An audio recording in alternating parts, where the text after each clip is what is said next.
चलाए। 12वां पंथ गरीबदास पंथ है और गरीबदास पंथ से ये दास का निकास है। 12 पंथ चल चुके होंगे तब परमात्मा ने कहा था कि फिर मैं स्वयं ही आऊंगा। अब परमात्मा ने ये दास भेज दिया। आपको थोड़ा रूबरू करता हूं तो विश्वास होगा आपको। ये देखिएगा, ये कबीर बानी और बोध सागर ही चल रहा है। यहां क्या बताया है कि द्वादश पंथ चलो सो भेद। द्वादश पंथ काल फुरमाना, काल का ही फुरमान यानी उसका आदेश चलेगा 12 पंथों में।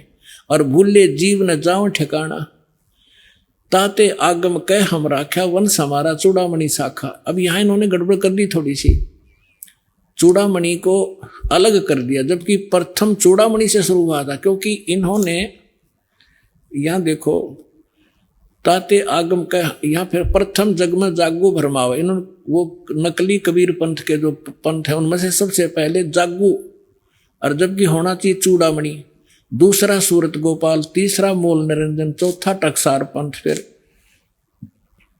और 5वां बीज का लेखा जीवा पंथ, और छठा सतनामी पंथ।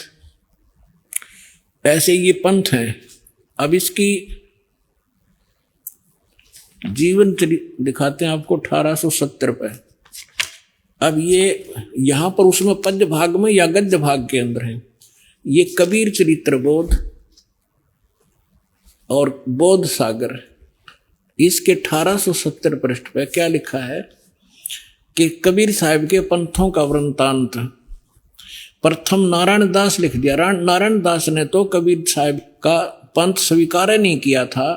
ये होना चाहिए चूड़ामणि, या गलत कर रखे ना। प्रथम नारायण दास ने चूड़ामणि होना चाहिए, दूसरा जागू दास या गोदास, और तीसरा सूरत गोपाल, चौथा मूल निरंजन, 5वां टकसारी पंथ, छठा भगवान दास पंथ, 7वां सतनामी, 8वां कमाली पंथ। कमाली नहीं, कमाली है, कमाल का।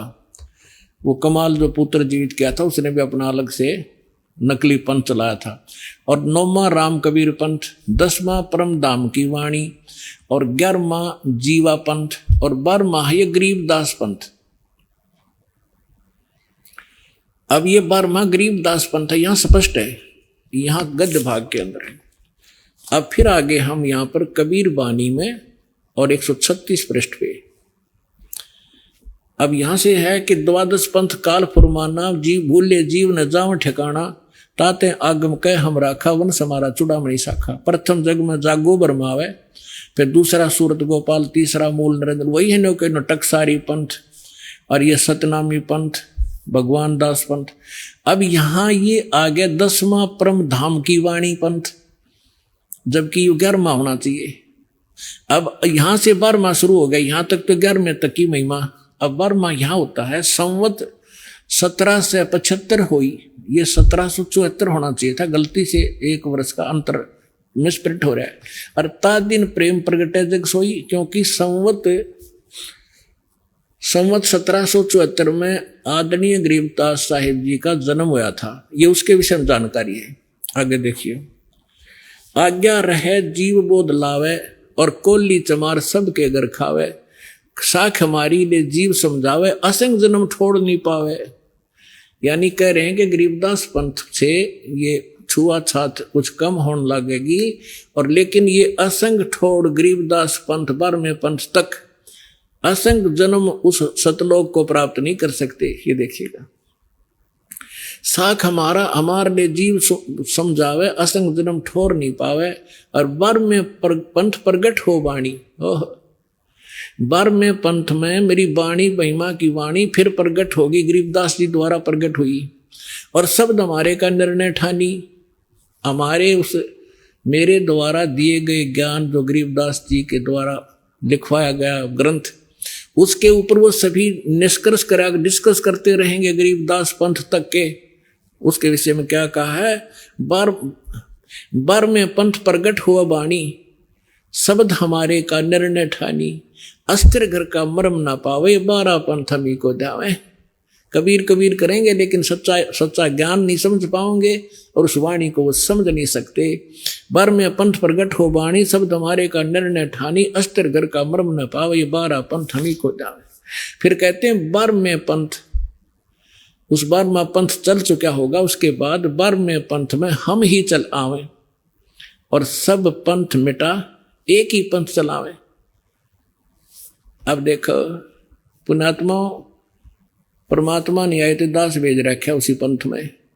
अब विश्वास कर लेना और कल्याण हो जाएगा आपका।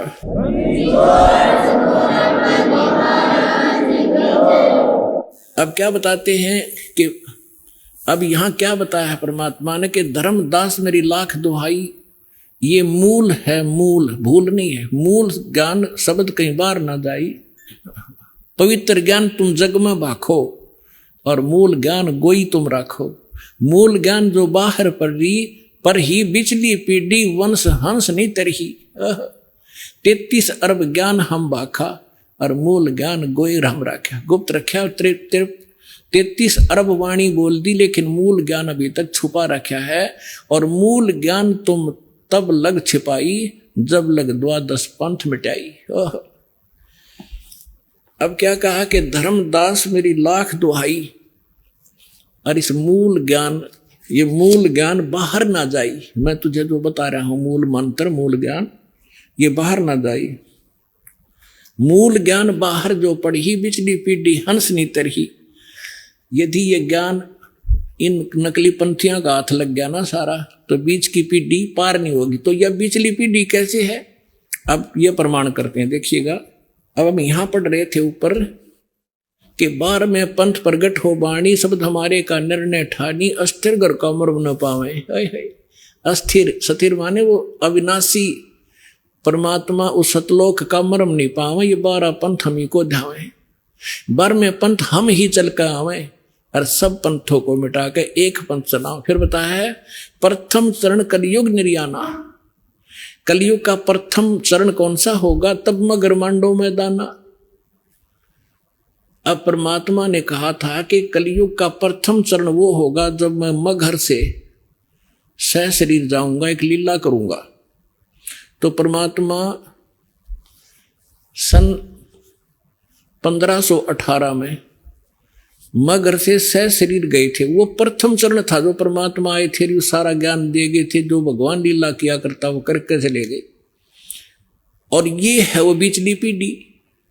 अब 5500 वर्ष बीत गया, यह बिचली पीढ़ी है, इसलिए ज्ञान छुपा रखा था और ये मूल मंत्र भी छुपा रखा था। जिस भी महापुरुष को परमात्मा ने ये ज्ञान और मंत्र दिए, उनसे प्रतिज्ञा करा ली थी कि आगे अभी बताना नहीं तो एक काल के नकली पंथों को भी यही ज्ञान होता और यही मंत्र दे रहे होते।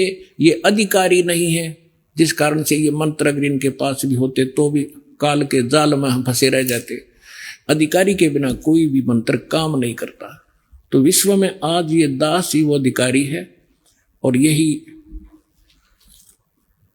सर्व आपका मोक्ष कराने के लिए परमात्मा